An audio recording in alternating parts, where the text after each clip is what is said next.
So question 4 was an interesting differential equations question, and I had a lot of actually kind of tricky theory parts in it, such as that you need not only to be able to solve these, but a good understanding of kind of the theory behind them as well. So basically, there is this guy, and he came up with this differential equation to model populations. R and K are just constants, and P is the population. And for certain species of insect in an environment, the population can increase by up to 8% per week. In other words, R is 0.08, because that's multiplying by the population. And when at t equals 0 weeks, the population's 20 at the start. And then when the population is small relative to k, p over k is also small. Because think about it, if k is like 1,000 and p is like 20, this fraction here is pretty small. It doesn't make a massive difference. So we can kind of remove it just as an assumption and for a simplification. So you can simplify his model to be dp over dt equals or p. And it tells us to solve the simplified differential equation. So that's this one. To find an expression for p in terms of t. So an important thing here is they didn't say in terms of r and t, they just said in terms of t. So we can assume that we're going to take our r, we're going to take our r value to be that 0.08 as we have here. So we can just write this out. So we'll have dp dt is going to be equal to 0.08 times p. So we can just separate into each side, and we can bring the p down and leave the 0.08 there. You could technically bring the 0.08 down there, but it's just going to make the integral harder, so we'll just keep it as, leave the 0.08 there. You can get that dp, you can get that dp over p is equal to 0.08 dt. Now we have successfully separated, so we can integrate both sides. What we'll get is we'll get the integral of 1 over p dp equals the integral of 0.08 dt. We can solve for the constants, or we can plug in limits here. I personally prefer to do the limits thing. So population is starting from 20, because we're told at t equals 0 weeks there are 20 insects. So we start at 20, and we're going to go up to a population p, and for time we're starting at 0, and we're going up to a time t. Okay, and now we can just do the integrals. So the integral of 1 over p dp is always going to be the natural log of the absolute value of p, and that's going to be going from 20 up to p, equals the integral of this, the integral of a constant, you just add the t on, we'll get 0.08 t, and it's evaluated from 0 up to t, up to some time t, could be any time. Then we'll do the left side, so we'll get ln, replacing the p with a p, we just get p, doesn't look like a p there, minus ln of 20 equals 0.08t minus 0.08 times 0. You don't need to write that because it's just 0. We can assume that the population is always going to be positive, because obviously you can't really have minus 5 insects. So I'm going to stop using the absolute value and just use a bracket. And then just using log laws to combine these two logs, we'll get p over 20. Again, you don't have to do that necessarily, it just makes simplification easier. 0.08t. Do e to the power on both sides to get rid of the log, and we'll get p over 20. It's going to be e to the 0.08t, which implies that p equals 20 e to the 0.08t. And that's our answer for p in terms of t. Yeah, so you just have p, a bunch of constants, and t. So that's our answer. In part 2, we're asked to calculate p to the nearest whole number when t equals 12 weeks. So what we can say is p equals, and we'll have 20 e to the 0.08 times 12. When you put that into your calculator, you should get about 52.233. It says to the nearest whole number, so we'll just give 52. And insects, I suppose you don't need to give a unit really, but I always like to do so just to be safe. So the population will be 52 insects. Part 3 is kind of about the theory. So it's, why is this approximation not practical for predicting the long-term behavior of a population of insects? Well, that has to do with the assumption we made, because again, it mentions the approximation. So you should be thinking, well, why did we use this approximation in the first place? Let's have a look. So it says we can use this approximation when p is small relative to k, because then p over k is also going to be really small. As I said, imagine the population is 20, as it says here, and let's say k is maybe 1,000. 20 over 1,000 is really small. We don't need to take that into account. Why is this not good for the long-term behavior? Well, think about it. We saw after 12 weeks, the insects went up to 52. It's just going to keep getting bigger and bigger and bigger. And I guess as it gets bigger and bigger, so as I said, imagine p 20 over 1,000. If we had like 500 over 1,000, that's 0.5, and that's actually going to make a pretty big difference. So the reason is because as the population grows, or I guess we could say, it says the long-term behavior, so we could say, just to completely word it properly, as time goes on, P will get bigger. We can say relative to K, because that's what our assumption was about, relative to K, and P over K is not negligible, because it's going to be pretty big, so you can't just ignore it in that sense, because it says it's going to be small and it's going to be approximated, but it's not going to be negligible, I guess you could say, anymore. And that kind of answers that part of the question. If you wanted to add in a little bit more, you could see what will happen as P gets bigger, or why do we have this bit there in the first place? Well, think about it. Once P reaches to be the exact same as K, we'll get 1 minus 1, which is equal to 0. So basically what we'll get is that dP over dt will be equal to 0, which means the population isn't changing. So basically what this is telling us is that once the population reaches the number K, it'll stop growing completely. So I guess the problem with approximating it like this is it's going to keep growing forever. There's nothing stopping it from capping out at a maximum population of K.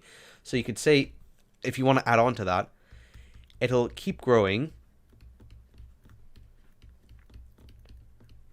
forever and not stop at a certain value. How much would you have to write? It's kind of hard to say. They don't really tell in the marking scheme exactly how much. I'm just kind of telling you everything. It's better safe than sorry. Always write as much as you can. So if you notice that little bit of analysis there, it's good to include. So yeah. In part 4, we're asked to solve the model that he had, the differential equation, in terms of P, K, and T. So that means that we can replace that R with the 0.08. And we're given this little thing here, but you don't have to worry about that for now. We'll just, you'll see where it pops up. So if we do dP, I'm just going to rewrite the thing with replacing the R with 0.08.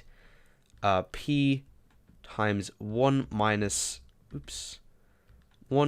P over K. So you could multiply this out, but it's not actually going to help you because you'll have multiple terms and you can't separate then. You should notice that we have this kind of like thing here, 1 over y times x minus y. That's similar enough to here, so you should keep it like this and just keep with it. Bring this down to the other side. So what we'll get is we'll get dP over P times 1 minus P over K equals 0.08 dt. Now, unfortunately, this isn't quite the form that we have here, and I guess what you could think is that, well, how could we? Well, this K in the denominator is what's screwing us up. If we had P times 1 minus P, that'd be perfect, but this K is stopping us. So what if we multiply the top and the bottom of the fraction by K? So what if we multiply it by K over K? And obviously, that doesn't actually change anything because it's the same as multiplying by 1.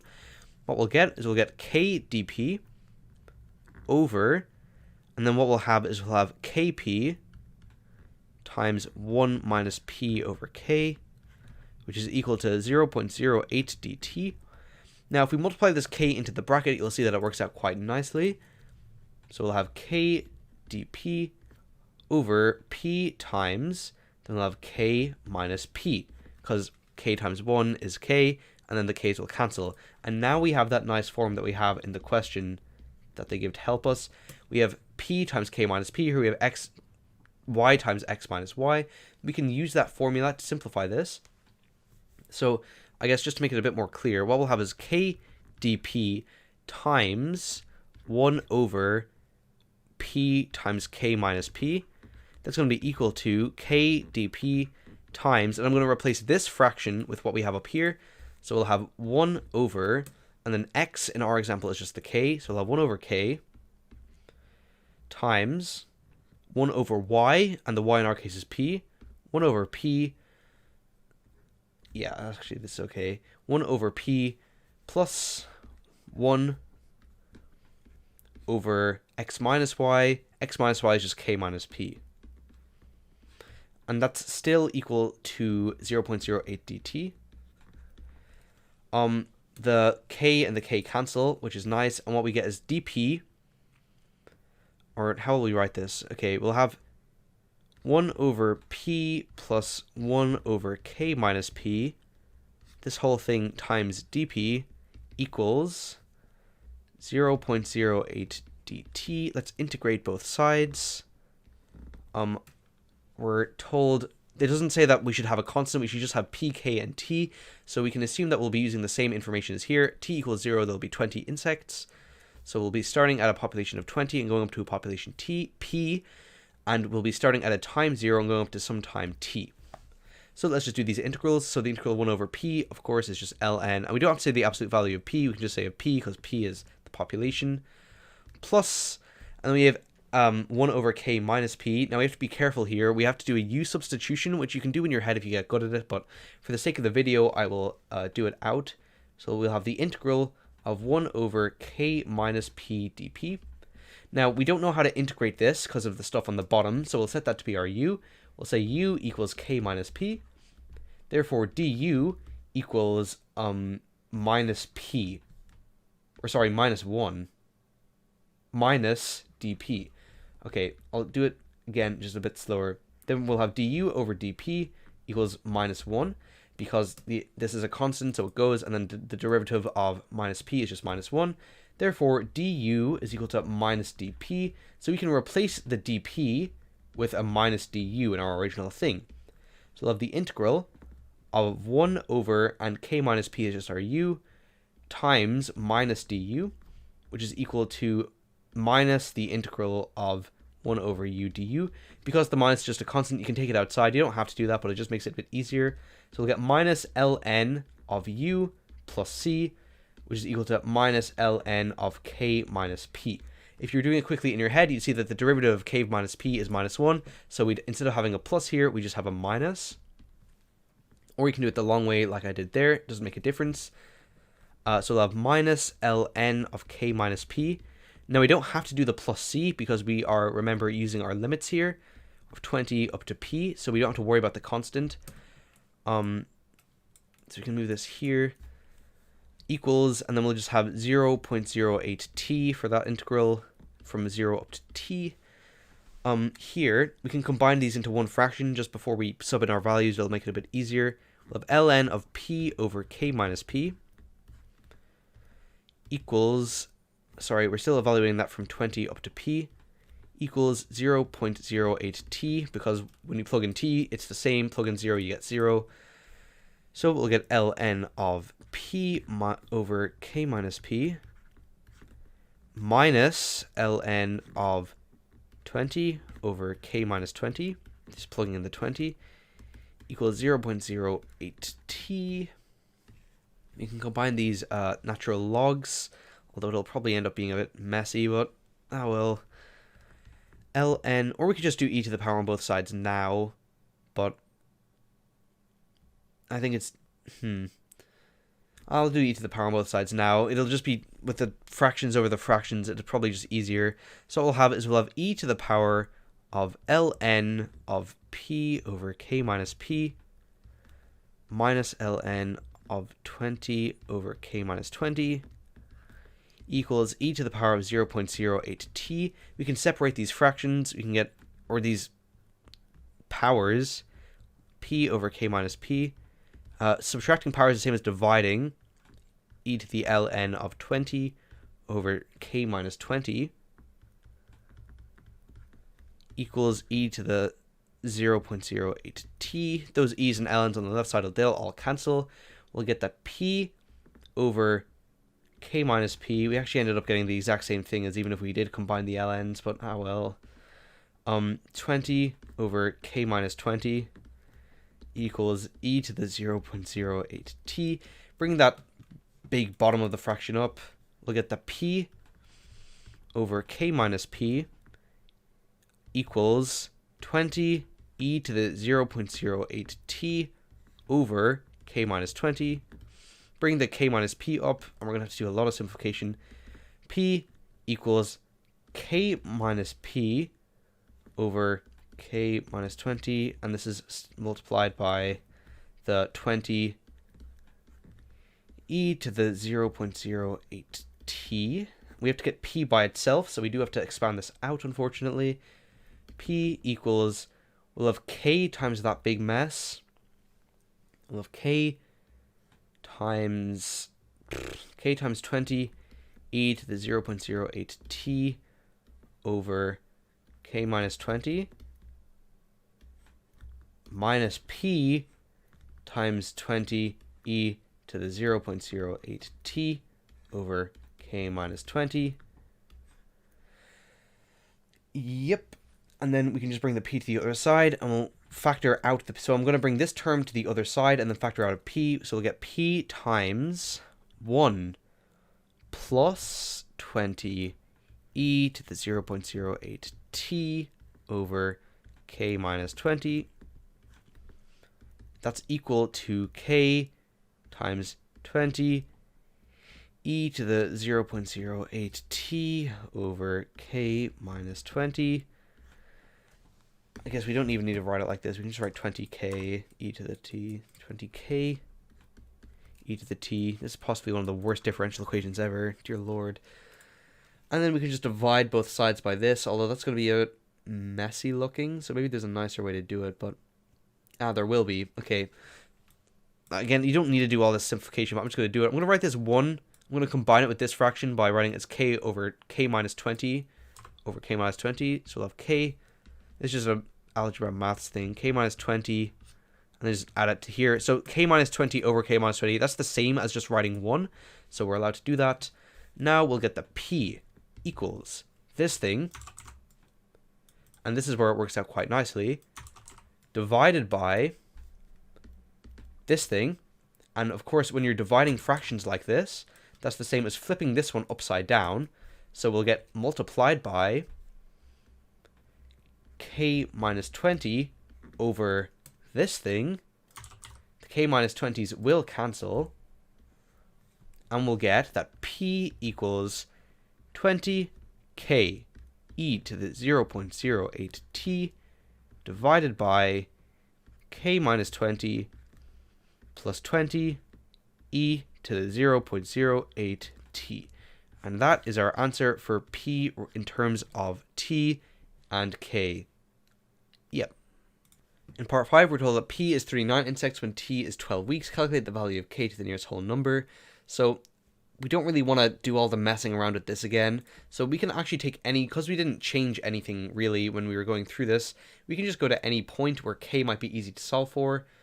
Is there anywhere in particular that looks particularly easy to solve for k? Suppose maybe here? Or, yeah, I think here is probably the easiest place to solve for k.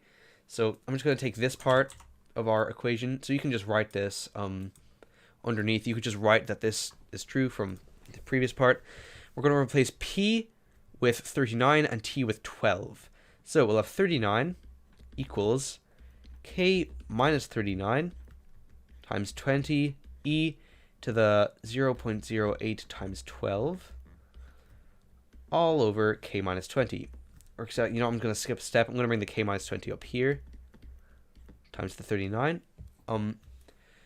Now we can just simplify this a bit further, so we can expand out on the left and right side. So we'll get 39k minus 20 times 39, which is 780, equals 20k e to the power of, and then 0.08 times 12 is just 0.96. And then minus 39 times 20, which is the minus 780. It's the same thing again. Minus 780, whoops. I can't write zeros properly. E to the 0.96 when you multiply those out. We can get the k's over to the left side and the other numbers to the right. We can get 39. I'm just going to factor out the k as well. Again, skipping steps in the interest of time. Bring the k to the other side. We'll get minus 20 e to 0.96 equals, bring the 780 to the other side, and I'm just going to factor it out so we don't have to write as much. 780 times 1 minus e to the 0.96. Divide both sides by that, we get k equals this divided by this. Put that into your calculator, and you will get 94.992 if we have a look, it says to the nearest whole number, so we'll get the k equals 95. Woohoo. Finally, we're asked to explain the significance of k. So I kind of touched on this a little bit earlier. As we can see, if you're ever in an exam and you're thinking about this, how would you approach it? Well, just think, what happens? What does k actually do in this equation? What numbers would make this interesting with k? Well, you could say, what happens when p is k? Then this will be 1. 1 minus 1 is 0. Therefore, when p is equal to k, the rate of change of p over t is equal to just 0. It's not going to change once p is equal to k. And if you want to do a bit of experimentation with this, you can take this equation that we got here. Of course, you can sub in k for the 95, and you can check once p is whatever, or you can keep putting in different values for t, and you should find that actually once you put in those values for t, it'll never go above a certain value because the rate at which it's changing, it's not going to change anymore. It's going to get stuck at a certain number eventually. So basically, k is kind of like the upper limit on our population. Once p reaches k, this isn't going to grow. It's not going to grow anymore. The rate at which it grows is that. So what we could say is that k is the upper limit, or the bound, you could say, slash bound on the population.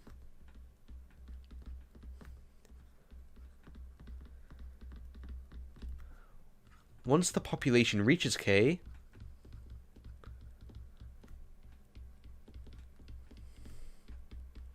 it will stop growing.